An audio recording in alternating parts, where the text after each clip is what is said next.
Hi, my name is Mary Truitt, and I'm a past life regressionist. I studied personally with both Dolores Cannon and Brian Weiss, and I like to come on here from time to time and tell you stories.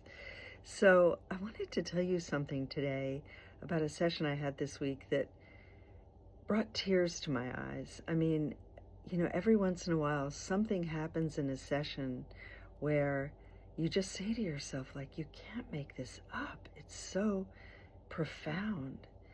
And something like that happened this week. So a couple of days ago, I had a session with a client. She went to multiple lifetimes, but the last lifetime that she went to, she was from another planet, and she had beautiful, shimmery blue skin, and she had long white hair, and her job was to be what Dolores Cannon used to call a keeper of the garden. So her job was, she lived on a red, sort of desert-like planet, and was clearly just a worker, didn't have a family, but her job was to go to the earth and to help create the earth. So this is way before there was any like animal life.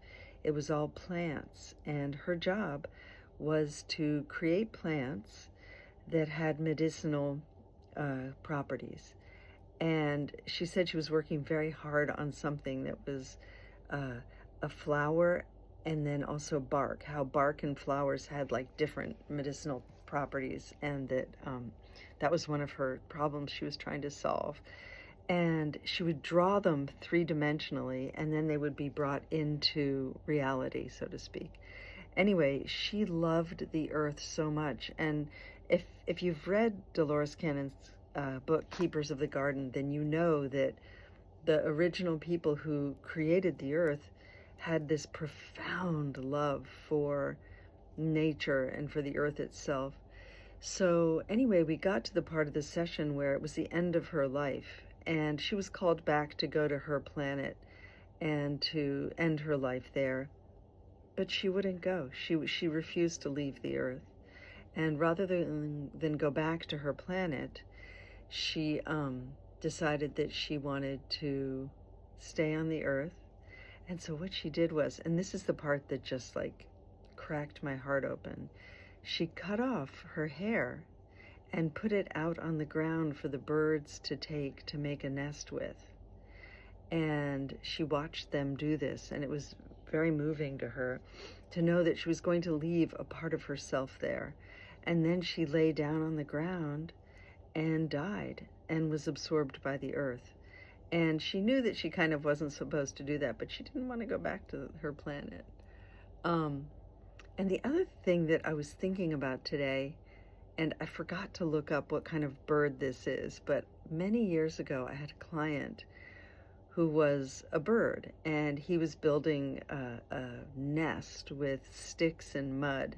And I meant to look up which kind of bird does that. But anyway, neither one of us had ever really known which kind of bird that was. But we looked it up afterwards, and now, of course, I've forgotten what kind of bird it was. Anyway, I said to him, what did you learn in that bird life? He had a family, and he was building his nest, and he did all these other things. But then at the very end of a lifetime, we often will say to the person, what did you learn from that life? And what he learned from that life was so beautiful. He said, I've learned that all the important things in our lives are invisible. And he mostly was referring to the wind, because when he flew, he would ride these sort of currents of wind, and he described it super beautifully. But then he went on to say, like, love, caring about something, it's all actually invisible. It's not something we see. And so those two thoughts were sort of occurring to me today as I went about my business. I'm here in London, and I'm very excited because we're staying in London for a few days, and then we're driving to Cornwall, which is one of my favorite places on this entire planet. And I'm going back to Tintagel Castle, which is the sort of mythical birthplace of King Arthur. And there's a cave at the bottom of the hill called Merlin's Cave, which is the most magical, literal portal I think I've ever been to. And when the tide is high, the water comes into the cave.